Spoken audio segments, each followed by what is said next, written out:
Melissa and welcome back to my channel. In today's video, I am just going to kind of share some of my life experiences with you. I want to share with you my journey to self-confidence, my journey to loving myself, liking who I am, feeling good about myself. And I'm doing this with the intention that it will help someone out there. When I was like 21, 22, 23, I experienced a lot of anxiety, and I literally feel like I was a different person than who I am right now. And one of the things that kept me going was knowing that I would get out of it, that like a version of me that was confident and enjoyed life and loved herself, that knowing that that version of myself existed. So I just kind of want to let you know that that version of you exists, and it is possible. Even if you've been going through something for years and you just don't see how it's possible, it is possible. Life is incredible, and the changes that one person can go through, the transformations that we can go through in our lives are, amazing. So I just wanted to start this video by saying that. So I'm going to share with you 4 life lessons that I've learned that have made me my more confident self. Number 1 is either being on your own or being with the right person. Now, the definition of the right person, I'm not going to say what that is, but I believe that you know in your heart when you're in a healthy relationship. This one is huge. I honestly don't believe that you can live your best life. Doesn't matter how many great things happen to you, doesn't matter if you have all the money in the world, if you're the most beautiful person in the world, and if you have, everything going right for you. If you're with someone who brings you down, who makes you feel bad, or you just feel like they want to argue, they are jealous of you, or they're not happy in themselves, they're not happy in their own life, and you can feel that this is an unhealthy relationship, that is so paramount. You guys know I've said this so many times before on my channel, that you become like the people that you surround yourself with. Let's just say that I know from personal experience that if you surround yourself with the wrong people, it doesn't lead anywhere good. And the opposite is so very true as well. How do you know when you're in the right relationship? When you feel that you can be yourself and that is enough. When you don't have to try so hard. When you can just be at ease and feel that you're loved for being who you are. And guess what? It might take a few years to find that person, and that is totally okay. I was single for 4 years until I met Alex, and those were such important years for me. Those were years for me to really learn to love myself again, to build myself back up, to decide what I really want in my life. I'm so happy that I knew the importance of being on my own and waiting until the right person comes along. And I just think that that was really key to me feeling like my best self. Being with someone who just loves me for me, who doesn't try to change me, who's proud of me, someone who respects me and knows that I respect myself. During that time when I was single, I really grew as a person. I really kind of created non-negotiables in my life, and I really think that that's so important. Things that I'm not going to accept in a relationship, certain boundaries for myself, and the right person will respect those boundaries. This takes honesty and courage, but ask yourself, if the person you're with makes fun of you, calls you names, and you get the feeling that they want to keep you small, they don't want you to be successful, they don't want you to be your most confident, radiant self, their words and actions show that they want to keep you small and insecure, that is not the right relationship for you. I know I don't know you, but I'm just going to be bold enough to tell you that that is not the right relationship for you. There is someone out there who is going to respect you, but you have to respect yourself enough to remove yourself from those kind of relationships, those situations, and maybe they're friendships where people don't want the best for you, those toxic kind of environments. You have to respect yourself enough to remove yourself from that and to expect better for yourself. The second thing that has helped me on my journey to become a more confident woman is facing my fears And YouTube has helped me so much with this. Being able to share my ideas with the world, to express myself how I want to express myself, to be creative and to put that out on the internet. Sometimes I forget how scary of a thing that used to be for me, that I would really second guess myself and I just would think, I can't believe I'm gonna do this, and the amount of times that I would start a channel, put out a video, and then delete it, and I would watch it over and make fun of myself over and over again, like, I can't believe I sound like that, I can't believe I look like that, I can't believe I said that, the lighting's terrible, the audio's terrible, like, I'm never gonna be good at this, and all of that stuff. But when you face your fears, you just grow. You can't help but grow and improve because you just, I don't know, so much courage comes with that. The more you face your fears and just do it. Do it anyways. Doesn't matter if you're afraid. If you really want something, just keep doing it and it will change you as a person. And that's why I say you could be someone right now who is just feeling so insecure, so small and unimportant and not loving yourself, and you don't see how it's even possible that you could become this confident, outgoing version of yourself who really loves yourself. I'm telling you, you can. In 5 years, you might not even recognize the person you were 5 years ago. It is possible to love yourself and to change. And that's why I make these videos. It's because if one person halfway around the world watches one of them and thinks, hey, okay, this gave me a little bit of courage today, this gave me a little bit of motivation, or this girl on YouTube that I watched today gave me this idea and a different outlook on, how I can improve my life or how I can feel better about myself, then that's what this is all about for me. So in summary, face your fears, it will pay off. Number 3 is deciding to make your own truths and not just taking what other people have to say as the truth. In society, I feel that people are constantly trying to box people into categories. If you're this age, you should be this. If you're a woman, you should be like this. If you're a man, you should be like this.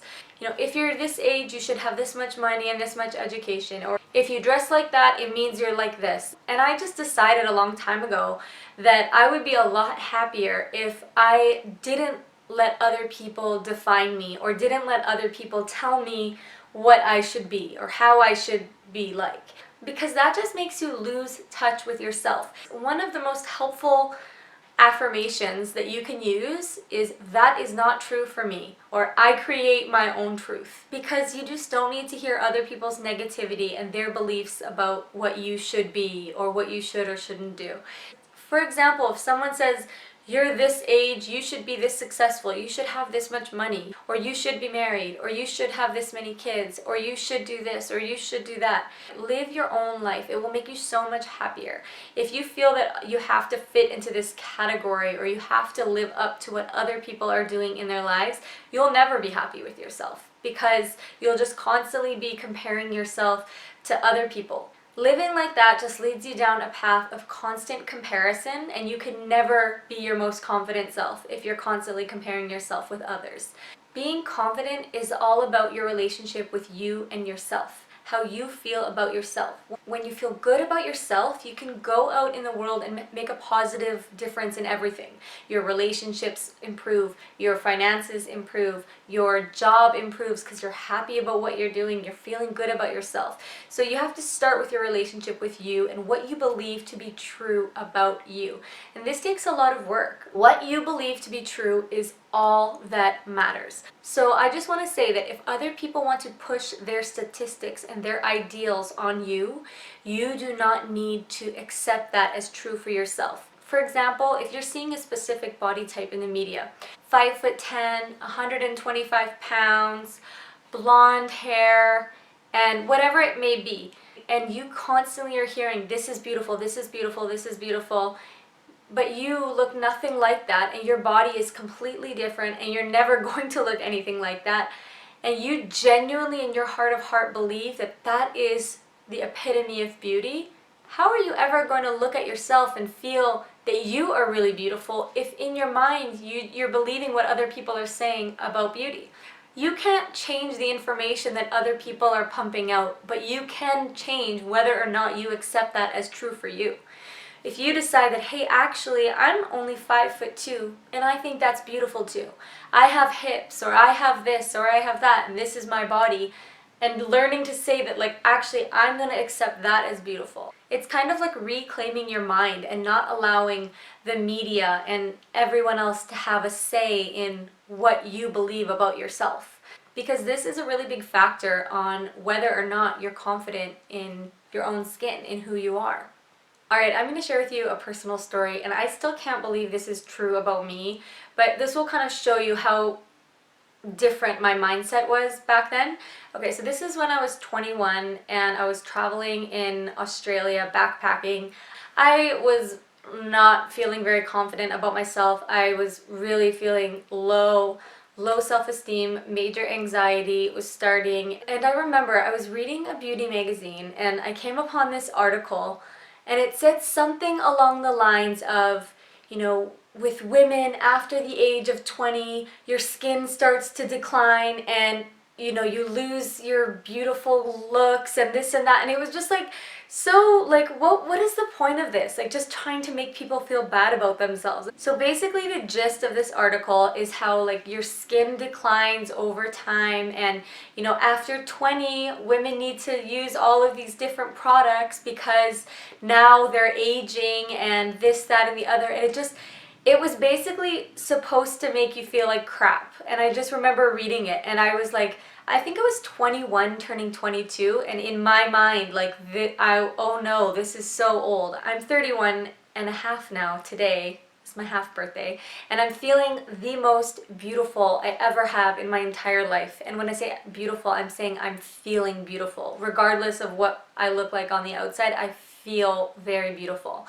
But this wasn't always the case. So I remember being 21, about to be turning 22, and I just felt old. Like, I felt bad. I didn't feel good about myself. And I'm reading this article, and it's basically just telling you that it's all downhill from here. And once you pass 20 or 21, and like, I took it so to heart. Like, I just remember being so naive. And I feel like I'm a pretty smart girl, and I was a pretty smart girl back then as well. But because I was just feeling so insecure about myself, I remember taking this article to heart and believing what it was saying about me. You know, and it was saying, like, if you didn't protect your skin when you were 15, it could affect you now, and you're gonna be, like, you're gonna have this hideous skin, blah, blah, blah. And I just, like, really took it to heart. And I really became obsessed with, like, slathering sunscreen on and, like, not even wanting to go outside. Like, I didn't even go to the beach. And that became the starting point of, like, my major anxiety that I went through for, like, 2 or 3 years. But my point is that now I see how powerful words can be. Like, you know, if someone says something about you that's not true, just say that is not true for me. Now I can look at that and be like, oh, who cares? Someone, you know, was using scare tactics to try to sell products. That's nothing new. They weren't personally saying it to me, but the point is that if you let what other people say about you be true, it can really affect you. Whether it is a person you don't even know writing an article and you read it and it scares you. I feel like everything happens for a reason, and that's why I say, like, you know, all of this stuff that we go through, it's not for nothing and it's not a waste if you learn from it and if you, like, sought out what the lesson is in that. So something that I've really gotten good at is being able to identify things that aren't helpful to me in my life and saying that is not for me, or that is not true for me. So if someone is spewing off statistics that don't feel good to you, or if someone's trying to group you into a category of people and you're like, I don't want you to define me that way. All that really matters is if you are agreeing with how other people are defining you. If you genuinely feel good about yourself, other people can have their opinions about you and it doesn't touch you.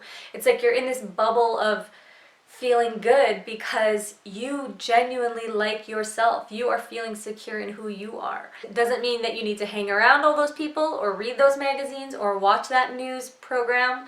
But I feel that sometimes on my channel, maybe I'm just, like, giving advice and giving, you know, tips and tricks and this and that. And I want you to know that I'm a human. I've gone through my stuff. I continue to go through stuff. And hopefully me sharing my personal experiences with you helps in some way. Okay, last one is having a confidence mentor or several confidence mentors. You don't even have to know this person, but someone in your mind who embodies the type of woman that you want to be, or man, the type of person that you want to be, and using them as motivation. Look, I have so many different people who I have looked at as inspiration over the years, and sometimes I'll cut out their picture and, you know, put it on a vision board, or, you know, put it somewhere that I'll look at, and I will let that inspire me to embody that quality. You know, for example, Susie Orman, who is a financial guru, I used to watch her TV show, and you know, something about her that I loved was the way that she speaks. She speaks so confidently. She gets her points across succinctly, and she speaks with passion and just boldly, and I really love that. And it just really inspired me to see a strong, powerful woman on TV carry herself that way. And that's an example of someone that I've modeled, and watching her appear confident inspired me. And I just, you know, I would watch her and just feel like, yes, I want to be that way. I want to be able to look at the camera and not be shy, and not, you know, feel like I need to fidget or look down, or you know, not be able to be my best self. And I remember I cut her picture out of a magazine and I put it on a board, and that was really inspiring to look at. And so now here I am all these years later, talking to you, expressing myself authentically, and I feel that she definitely helped me with that. So find yourself a mentor. Maybe it's J-Lo. Maybe you love how J-Lo carries herself as a woman, or maybe it is whoever you watch and you're like, that person is just awesome. That person is a great example of how I want to feel or how I want to be. And use them as an inspiration. At a time when you are feeling your lowest of lows, it can be really helpful to have someone who represents the way you want to feel, if that makes sense. Someone who represents what you want to become once you overcome these obstacles that you're facing now. And so I hope you guys enjoyed this video. I love you so much for watching. If you're not yet subscribed, be sure to click the subscribe button. And there's a little bell symbol that you can click to get notified of my future uploads. Alright, I will see you next time. Have a beautiful day. Bye.